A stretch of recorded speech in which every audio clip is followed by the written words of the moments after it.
እናትነት ዋጋው በጣም ከባድ ነው።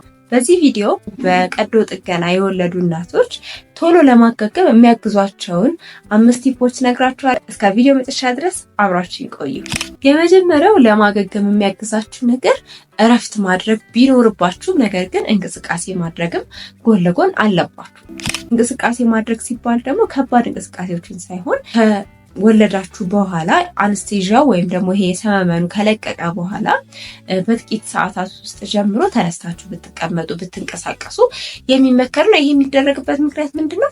ቁስሉ እንዲድንላችሁ በቀላሉ እንዲሁም ደግሞ እንቅስቃሴ እንዲጀምር አንጀታችሁ ማለት ነው በትክክል የሰውነታችሁ ክፍሎች ስራን እንዲጀምሩ ያደርጋል። ስለዚህ ይሄንን ብዙ ጤና ባለሙያዎች እንደሚመክሯችሁ እርግጠኛ ነኝ። ከወለዳችሁ በኋላ በተለይ በኦፕሬሽን ከወለዳችሁ በኋላ እንቅስቃሴ ማድረግ ይኖርባችኋል ማለት ነው። ሁለተኛው ማገገም የሚያግዛችሁ ነገር ትክክለኛ የሆነ ህመምን የምታስታግዙበት መንገድ ሲኖራችሁ ነው። የጤና ባለሙያዎች እንግዲህ ከሆስፒታል ስትወጡ የማገገም መድኃኒቶችን ያዙላችኋል እና ህመም በሚሰማችሁ ጊዜ ምንም ሳትጨነቁ በየ8ም በየ6 ሰዓትም ልዩነት ቢሆን ይህንን መድኃኒት መውሰድ ይኖርባችኋል። እነዚህ ማስታገሻ መድኃኒቶች አብዛኞቹ አብሮ ኢንፍላሜሽን ወይም ደግሞ የተቆጣ ሰውነትን የሚቀንስ ነገር ይኖረዋል። በዛ ላይ ደግሞ ህመሙን ይቀንስላችኋል። ሶስተኛ የአእምሮ ጤናችሁን በደንብ አድርጋችሁ መጠበቅ ነው። በነገራችን ላይ ስለዚህ ጉዳይ በዚህ ቪዲዮ ላይ ብዙ ነገሮችን አብራርቼበታለሁ እና ካላያችሁት ሄዳችሁ እንድታዩት ፈልጋለሁ። እና ምንድነው በተቻለ መጠን እርዳታ የሚያስፈልጋችሁ ከሆነ እርዳታ መጠየቅ፣ የተሰማችሁ ነገር በግልጽ መናገር፣ እንዲሁም ደግሞ በተቻለ መጠን ከጭንቀት ራሳችሁን ለማራቅ መሞከር ይኖርባችኋል። እና አብዛኛዎቹ ሴቶች ላይ በመጀመሪያዎቹ 2 ሳምንታት ውስጥ እንደዚህ የመጨነቅ ራሳችሁን ልጃችሁን የመጥላት አይነት ስሜቶች በተወሰነ ደረጃ ሊኖሩ ይችላሉ። ነገር ግን ከ2 ሳምንት በላይ ይሄ ነገር የሚቆይ ከሆነ የጤና ባለሙያ ምክር ማግኘት ይኖርባችኋል ማለት ነው። አራተኛው አመጋገባችሁ ነው። በምትመገቡበት ጊዜ ቫይታሚን ሲ ያለባቸው ምግቦች በተለይ እንደዚህ አይነት ፍራፍሬዎችን፣ ፕሮቲን መጠን በደንብ ያለባቸውን ምግቦች እንዲሁም ደግሞ በተጨማሪ ፋይበር ያላቸውን ምግቦች ብትመገቡ ጥሩ ነው። ፋይበር ያላቸው ምግቦች ከምግብ አንጻር ካለው ጠቀሜታ በተጨማሪ ድርቀትን የሚከላከልላቸዋል እና ያ ደግሞ በጣም አስፈላጊ ነገር ነው። ምክንያቱም ቁስሉ ላይ ጫና እንዲፈጠር ሊያደርግ ስለሚችል ማለት ነው ድርቀት በሚኖርበት ጊዜ። በአምስተኛነት ማስቀምጠው ለቁስሉ የሚደረጉ እንክብካቤዎችን ነው። ቁስላችሁን ምንም መነካካት፣ የተለያዩ ነገሮችን መቀባት አያስፈልግም። ምናልባት ጤና ባለሙያዎች ወይም ሐኪማችሁ እንድታደርጉ የነገራችሁ ነገር ካለ ያንን ማድረግ ነው እንጂ በጭራሽ በራሳችሁ ምንም ነገር መቀባት ምናምን የለባችሁም።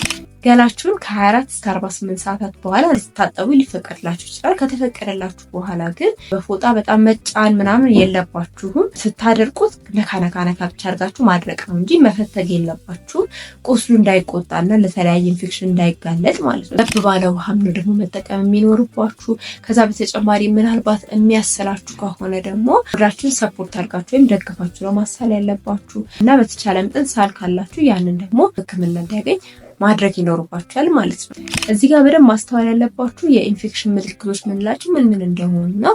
አንደኛ ቁስሉ አካባቢ የመቅላት ነገር ካለው፣ ሽታ ያለው ፈሳሽ ካለው፣ ወይ ማንኛውም ፈሳሽ ካለ፣ ትኩሳት ካላችሁ እነዚህ ሁሉ ነገሮች የኢንፌክሽን ምልክቶች ሊሆኑ ስለሚችሉ የጤና ባለሙያ ሄዳችሁ ማማከር እንዳለባችሁ እንዳትረሱ። አሁን ምናልባት እየቀረ ከመጣ እንጂ በኦፕሬሽን መውለድ እንደ ቀላል ነገር ብዙዎች የሚመለከቱበት ጊዜ ነበር። በኦፕሬሽን የወለዱ እናቶች ደግሞ እንደ ሰነፍ፣ በምጥ የወለዱ እናቶች እንደ ጀግና ደግሞ አንዳንድ ሰዎች ተመልክተው አስተያየት ሲሰጡ ታዘባለሁ እና እንደውም በኦፕሬሽን ወይም በሰርጀሪ መውለድ በጣም ከባድ የሆነ ነገር ነው። ሜጀር ሰርጀሪ የምንለው አይነት ነው።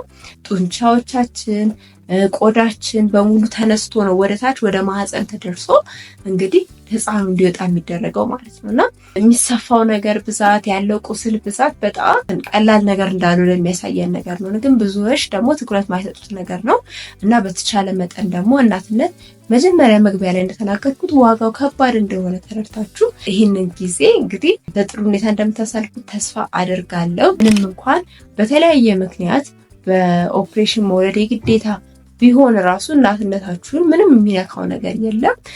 ይሄንን ሁሌ እንድታስተውሉ ትፈልጋለሁኝ። ዛሬ ኦፕሬሽን የወለዱ እናቶች ቶሎ ለማገገም የሚያግዛቸውን ነገሮች ዙሪያ የሰራሁላችሁ ቪዲዮ ይመስል ነበር። ምናልባት ጥያቄ የፈጠረባችሁ ነገር ካለ ወይም እንድነግራችሁ የምፈልጉት ነገር ካለ በቀጣይ እንዲሰራላችሁ የምትፈልጉት ቶፒክ ካለ ለተለመደው ኮሜንት ላይ ጻፉልኝ። ይሄ እማዛሬ የተባለው ቻናል ላይ ደግሞ ስለ ስነ ተዋልዶ ጤና በአጠቃላይ ያ ማለት ስለ እርግዝና፣ ስለ ወሊድ፣ ስለ ቤተሰብ ምጣኔ፣ ስለ እነዚህ ሁሉ ነገሮች እናወራበታለን። ሀሳብንም አጋራችኋለሁ ማለት ነው። ማዛኒስ ካርድ ሰብስክራይብ ካላደረጋችሁ ሰብስክራይብ አድርጉ። ላይክ እና ሼር በማድረግም ቤተሰባችንን ተቀላቀሉ። ለዛሬ ያዘጋጁላችሁን ይመስል ነበር። በቀጣይ ቪዲዮ እስከምንገናኝ ድረስ ቻው ቻው። ሰላም እንዴት ናችሁ? ይህ ማዛሪ ነው። በቻናላችን ስለ እናቶችና ህፃናት ጤና እንወያያለን። ላይክ እና ሰብስክራይብ ማድረግ በፍጹም እንዳትረሱ።